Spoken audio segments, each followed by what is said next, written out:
এটাকে আর ওই বাইরের মিচকে দুটোকে ভালো করে নিয়ে গিয়ে জামাই আলো, খেয়াল রাখবি যেন বাড়ি থেকে বেরোতে না পারে। ওমা, পাচ্ছে একেবারে খালি। এত কম খেলে দেখি দেখি। এই না কি কাণ্ড, বাটিগুলোও যে ফাঁকা।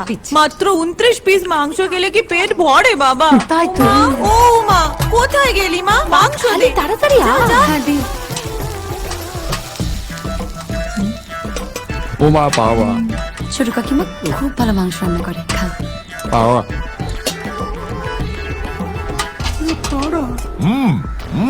শুরু করো।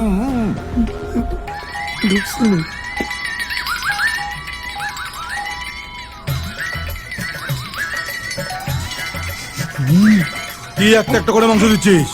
বালতিটা বসিয়ে দে।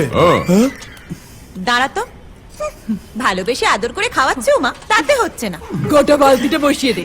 তোমাদের কাজ তো সারাদিন ষাঁড়ের মতো খাওয়া আর গুতনো, তোমরা কি বুঝবে বলো তো? যা বলেছিস, আমার মানুষটাকে মনে নেই? সেই বিয়ের পর প্রথম জামাই ষষ্ঠীতে গিয়ে একটা আস্ত পাঠা খেয়ে ফেলেছিল রে, আর আমাদের কপালে জুটেছিল শুধু হরি মটর।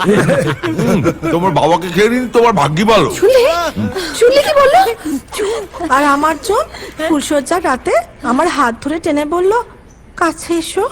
আর অমনি আমার হাতটা কোনই থেকে খুলে গেল। ভালো আর হয়েছে সব। বাচ্চাদের সামনে কি বলছো এসব? মাছের মরু নিয়ে সারা কয়েকখানা।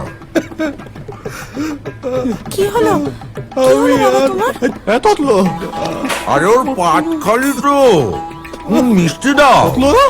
কি কি হয়েছে বাবা? মিষ্টি মিষ্টি নিয়ে, আরে মিষ্টি। খাও খাও, জল দেবো? এইটুকু বসে এই অবস্থা তোমাদের। দে দে দে দে। তাড়াতাড়ি দে। অল্প করে দিও, কমপক্ষে 40টা। জয় জগন্নাথ।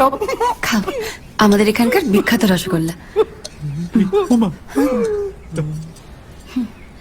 মিষ্টি না।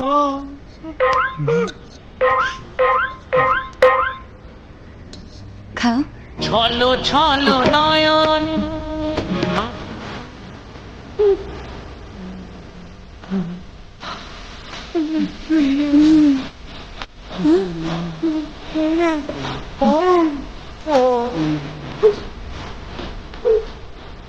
ওরা বোধহয় আর খেতে পারছে না।